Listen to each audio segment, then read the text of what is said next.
Assalamualaikum warahmatullahi wabarakatuh. Perkenalkan nama saya Muhammad Zulfar Akbar dengan NIM 051. Di sini saya akan eh, mempresentasikan tugas UTS yaitu kegiatan usaha tani di desa saya yaitu Desa Bapak Bawo dan lahannya ini yaitu lahan Bapak Suhel.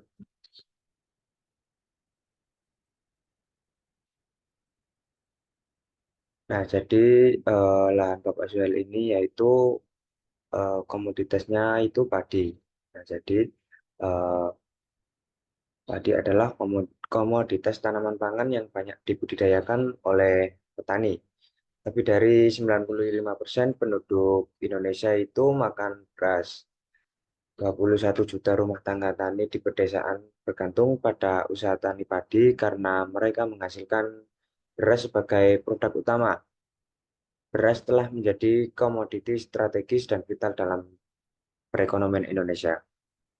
Desa Mabakbau ini terletak di Kecamatan Lukun, Kabupaten Gresik. Desa Mabakbau memiliki luas 172,4 hektar dan sebagian besar daerahnya adalah dataran rendah yang tidak mengandung kapur. Masyarakat Desa Mabakbau biasanya mengolah dan mempergunakan tanahnya untuk tambak, kebun, sawah, dan aktivitas lainnya. Penduduk desa Bau ini juga mayoritas pekerjaannya sebagai petani. Permasalahan yang utama pada pertanian di desa Bau ini yaitu hama wereng. Sejak dulu pertanian di desa Bau ini terutama yang komoditas padi itu diserang oleh hama wereng. Nah, para petani ini sering gagal panen karena hama wereng tersebut. Menurut Stianto, hama warang yaitu bisa dikenal sebagai nepotik, virulen, distan, atau menyebarkan penyakit melalui singgang tanaman padi. Petani di desa Bapak Bawah ini belum menemukan solusi yang pas untuk mengatasi hama warang ini. Selanjutnya yaitu klasifikasi. Nah, jadi berdasarkan bentuknya, usaha tani milik Bapak Suel ini yaitu usaha tani kooperatif, yang berarti setiap prosesnya dikerjakan secara individu, tetapi ada beberapa kegiatan yang dikerjakan oleh kelompok. Contohnya yaitu proses penanaman dan pemanenan. Selanjutnya yaitu berdasarkan corak dan sifatnya, usaha tani milik Bapak Zuel ini yaitu komersial, yaitu dengan tujuannya untuk memperoleh keuntungan. Jadi eh, hasil pertaniannya itu langsung diperjualbelikan kepada tengkulak. Selanjutnya yaitu berdasarkan polanya. Usaha tani milik Bapak Zuel ini yaitu usaha tani khusus yang hanya satu cabang usaha tani saja, yaitu usaha tani padi. Selanjutnya yaitu faktor-faktor produksi pertanian. Yang pertama yaitu lahan pertanian. Lahan yang dipakai Bapak Zuel ini yaitu sangat memungkinkan untuk ditanami padi karena lokasinya yang terletak pada dataran rendah dan tidak berkapur. Lahan Bapak Zuel ini merupakan lahan milik sendiri yang ditanami komoditas padi. Yang kedua yaitu tenaga kerja. Tenaga kerja pada usaha tani Bapak Zuel ini yaitu kooperatif, yaitu prosesnya dikerjakan secara individu, namun ada beberapa kegiatan yang dikerjakan secara kelompok. Selanjutnya yaitu bibit atau benih. Bibit atau benih yang dipergunakan oleh Bapak Zuel ini yaitu bebek Ciherang, atau biasanya orang desa itu menyebutnya dengan bibit serang. Petani di desa Bapak Bau ini masih menggunakan cara tradisional yaitu dengan cara penanaman menggunakan tenaga manusia. Sebelum proses penanaman, petani merendam benih selama 2 kali 24 jam. Setelah perendaman benih tersebut disemai di lahan selama 25 hari sebelum masa tanam. Setelah 25 hari benih tersebut sudah menjadi bibit padi atau biasanya disebut winek. Setelah itu, winih padi sudah siap untuk ditanam di lahan yang sudah disiapkan. Selanjutnya yaitu pupuk. Pupuk yang digunakan oleh Bapak Suhel ini yaitu yang pertama pupuk organik, pupuk nitrogen, pupuk fosfat, pupuk kalium, dan pupuk majmuk. Waktu pemberiannya itu berbeda-beda sesuai dengan usia padi. Sebelum penanaman, eh, Bapak Suhel ini menggunakan pupuk organik, dolomit, dan garam. Selanjutnya yaitu 10 hari setelah tanam menggunakan pupuk urea dan fosca, 20 hari setelah tanam menggunakan pupuk urea dan fosca lagi, dan yang terakhir 40 hari setelah tanam menggunakan pupuk NKP. Selanjutnya yaitu pestisida. Pestisida yang digunakan Bapak Zuel ini yaitu tergantung penyakit pada padinya itu sendiri. Ketika padi berusia 14 sampai 21 hari biasanya disemprotkan pestisida fungisida untuk mencegah penyakit yang dapat merusak daun dan batang padi. Pada waktu perawatan kebanyakan padi terkena hama wereng. Pestisida yang digunakan oleh mengatasi hama wereng ini yaitu namanya plenum. Selanjutnya yaitu masuk ke analisis biaya.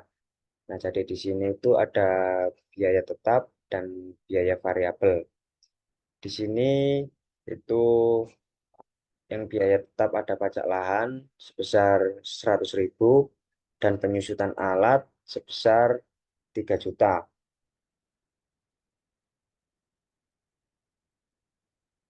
Eh, Alat ini sendiri yaitu meliputi mesin diesel. Selanjutnya yaitu mesin semprot itu harganya 1 juta. Nah, jadi penyusutan alat ini ada dua. Yang pertama yaitu mesin diesel itu biayanya 2 juta dan yang kedua itu mesin semprot dengan harga 1 juta. Itu yang mesin diesel masa pakainya 4 tahun dan yang mesin semprot itu masa pakainya 6 tahun. Selanjutnya yaitu biaya variabel. Biaya variabel pada usaha tani Bapak Zuel ini yaitu meliputi bibit padi, pupuk, pestisida, bahan bakar, dan tenaga kerja. Bibit padi ini yaitu sejumlah 150.000, pupuknya 465, itu ada pupuk pupuk urea, fosca, garam, pupuk organik, dolomit, pupuk NKP. Selanjutnya yaitu ada pestisida sebesar 632. Pestisida ini ada pestisida fungisida itu dengan harga 132 dan plenum pestisida itu harganya 500.000. Selanjutnya yaitu bahan bakar. Ini 200.000 harga bahan bakar ini menggunakan LPG dalam satu kali masa tanam itu memerlukan 10 LPG. Jadi jumlahnya 200.000. Itu harga per LPG-nya 20.000. Selanjutnya yaitu tenaga kerja. Ini sejumlah dengan total biaya 1.440.000.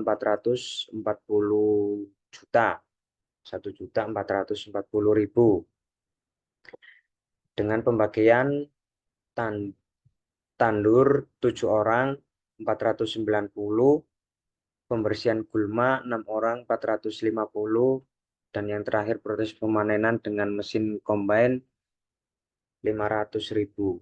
Jadi jumlah biaya variabelnya yaitu 2.887.000.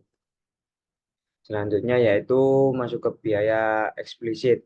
Biaya eksplisit ini yaitu merupakan ada pajak, bibit, pupuk, pestisida, bahan bakar, dan tenaga kerja, yaitu dengan total biaya 2.947 dan biaya implisitnya yaitu penyusutan alat dengan jumlah 3 juta.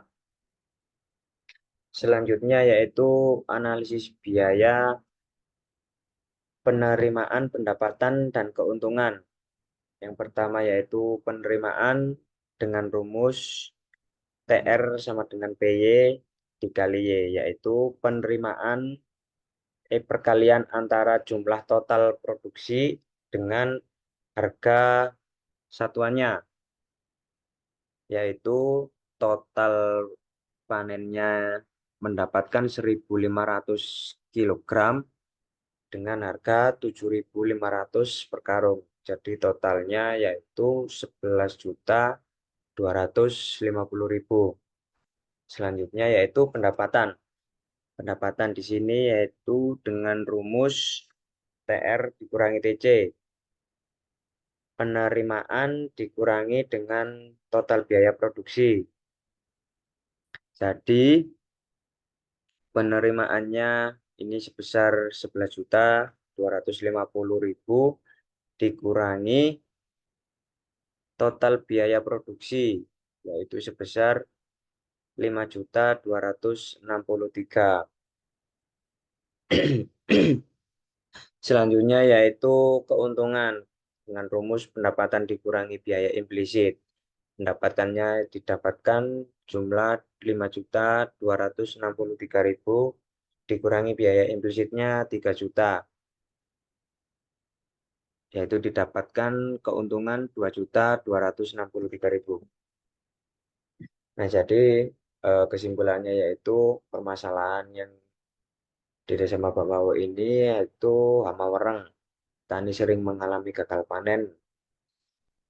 Petani melakukan proses penanaman dan pemanenan secara individu, tetapi beberapa kegiatan dilakukan secara berkelompok. Nah, jadi di sini analisis biaya mengungkapkan bahwa terdapat biaya tetap seperti lahan, penyusutan alat, dan biaya variabel. Dari perhitungan biaya tetap, biaya variabel, biaya total, biaya eksplisit dan implisit, penerimaan dan pendapatan, eh, Bapak Zuel ini mendapatkan keuntungan sebesar 2.263.000 dalam sekali masa tanam. Untuk sarannya sendiri yaitu untuk meningkatkan produktivitas pertanian dan mengatasi masalah hama wareng di Desa Bapak Bawe ini yaitu meliputi mengenalkan teknologi pertanian modern seperti varietas padi yang tahan terhadap hama wareng dan penggunaan pupuk dan pestisida organik untuk mengurangi dampak negatif terhadap lingkungan dan kesehatan. Selanjutnya yaitu mengadakan pelatihan dan penyuluhan secara berkala kepada petani tentang praktik pertanian yang baik.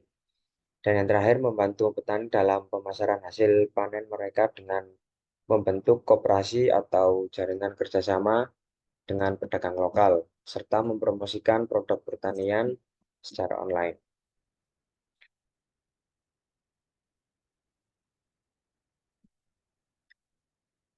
Demikian presentasi UTS Usaha Tani saya, kurang lebihnya mohon maaf. Wassalamualaikum warahmatullahi wabarakatuh.